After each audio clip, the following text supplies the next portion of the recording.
இந்த திமுக கவர்மெண்ட் நமக்கு எவ்வளவு பிரச்சனைகள், எவ்வளவு நெருக்கடிகள், எவ்வளவு அவதூறுகள், அவங்களையும் தாண்டி இன்னும் சில பேர் இன்னும் நிறைய அவதூறுகள் எல்லாமே பரப்புனாங்க.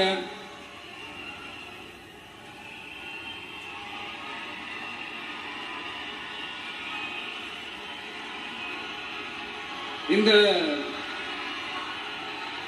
திமுக கூட்டணிக்கும் பாஜக கூட்டணியுமே இவங்க ரெண்டு பேருமே வெளியில வேணா தனித்தனியா இருப்பாங்க, ஆனா உள்ளுக்குள்ள இவங்க ரெண்டு பேருமே ஒண்ணுதான்.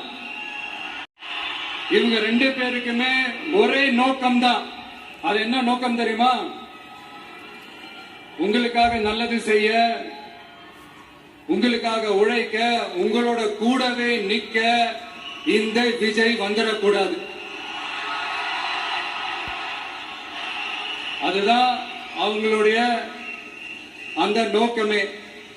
ஏன்னா இந்த விஜய் வந்ததுல இருந்து அவங்க நிறைய இந்த ஊழல்லாம் செஞ்சுக்கிட்டு இருந்தாங்கல்ல, ஒரு லிஸ்ட் போட்டு சொன்னல, அதெல்லாம் அவங்களால செய்ய முடியாம போச்சு. எல்லாத்துலயும் மண்ணு விழுந்துருச்சு.